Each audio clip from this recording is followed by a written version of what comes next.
headlines been made by US President Donald Trump. Late Sunday night, the American leader went to Twitter to warn Tehran. His tweet to the Iranian President Hassan Rouhani: "Never ever threaten the United States again, or you will suffer consequences the likes of which few throughout history have ever suffered before. We are no longer a country that will stand for your demented words of violence and death. Be cautious!" Exclamation mark. So, what's behind this menacing message on social media? We'll go live to Washington, D.C., and our U.S. correspondent, Simon Marks. Also joining us, Iran's International's D.C.-based correspondent, Negar Nortazavi. Very good to have you both with us.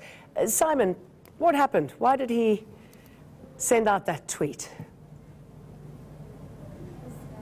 Well, what happened, Jane, is that he was responding after a speech was made by the Supreme Leader of Iran, Ayatollah Ali Khamenei, in which he indicated that any kind of military conflict with the United States would be the mother of all wars. That clearly stuck in Donald Trump's craw, but this was an extraordinary Twitter message by the US President in block capitals. We never saw him direct a message, for example, at North Korea in block capitals, even when he was accusing Kim Jong-un of being Rocket Man and threatening to rain fire and fury down on the Korean peninsula like the world has never seen. This message in block capitals was clearly meant to attract the attention of the Iranian regime, and I think make it clear to Tehran that if they think that because of his approach to North Korea, President Trump is in a more conciliatory mood on the issue of countries that want to develop nuclear programs,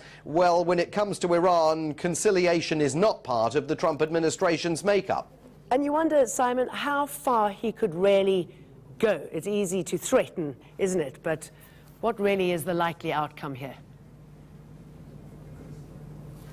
Well, it is easy to threaten. It was easy to threaten North Korea, but there is a qualitative difference between what's taking place here in Washington with regard to Iran and what was taking place, still is taking place, with regard to North Korea. Because even when Donald Trump was threatening to rain fire and fury down on the Korean peninsula, his own Defense Secretary Jim Mattis, his then Secretary of State Rex Tillerson, they were all saying, look, there is no military option in North Korea. We've got no capacity to take a military option north of the 38th parallel. They do not feel the same, those insiders within the Trump administration, about Iran. And remember that some of those insiders have changed. You've got the more hawkish Secretary of State Mike Pompeo in place now rather than Rex Tillerson. And, of course, all of this Iran rhetoric is fueled in part by the Israeli Prime Minister Benjamin Netanyahu, who is very close to President Trump. Negar Nortazavi, by the way, we did reach out to the Iranian embassy in South Africa here to get some comments on the story. But I'm wondering, I know you're in D.C., but you really got your fingers on the pulse there.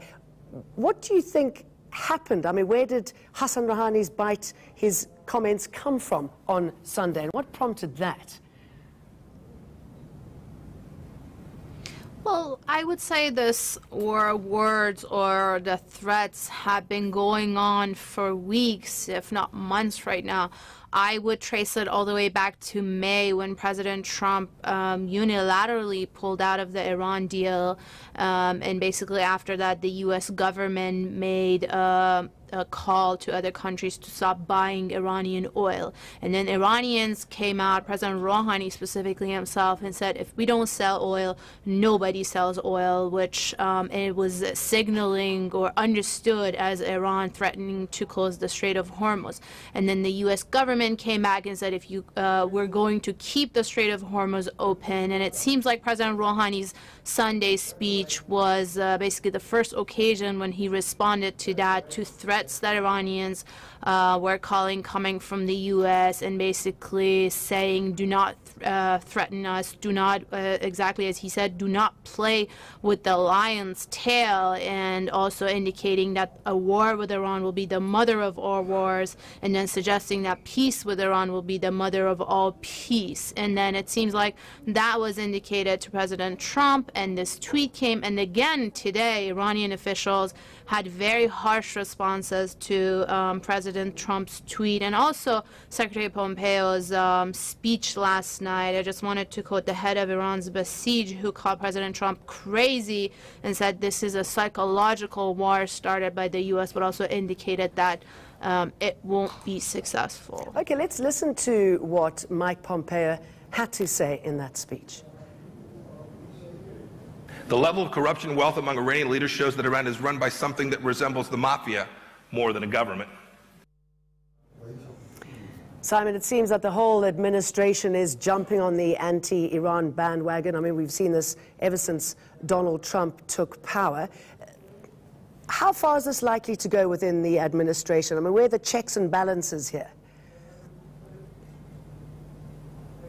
Well, there are, of course, checks and balances in the form of the United States Congress, but Republicans generally up on Capitol Hill have been somewhat unwilling to limit the excesses of the Trump administration. What Mike Pompeo also announced there was a deepening of attempts by the United States, particularly through some of its international broadcasting agencies, to try and essentially foment an uprising inside Iran against the leadership. And again, there's a massive contrast between what President Trump is saying on this issue of Iran, these messages to President Rouhani, and what the administration has been saying about North Korea. Remember that this is an administration that said to Kim Jong-un, if you do a nuclear deal with us, you can stay in power, you can be secure, even though the North Korean regime is just as undemocratic, if not more undemocratic, than the Iranian regime. So the message here is that the Trump administration is approaching Tehran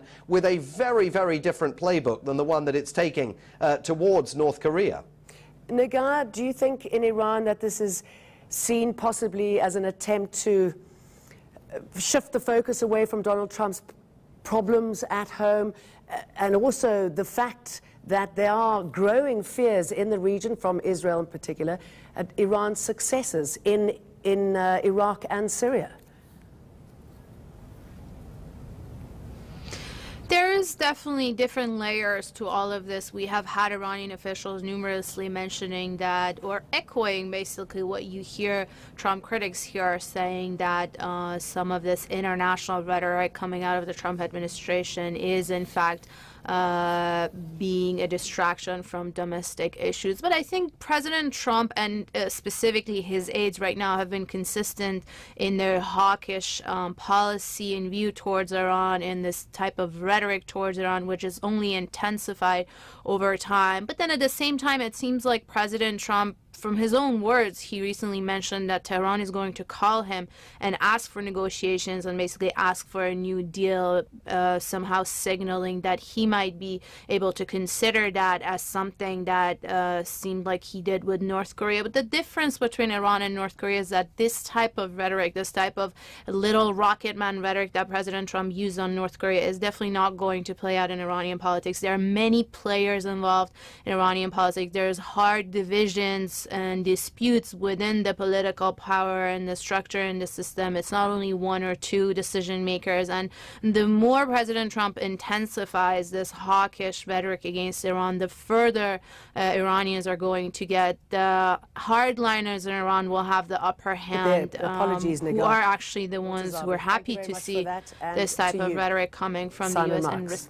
Thank you, both of you. And thanks for joining us tonight. Up next, the Justice Factor. They'll be looking at what's ahead for the new leadership of the ANC. Very good night from Johannesburg.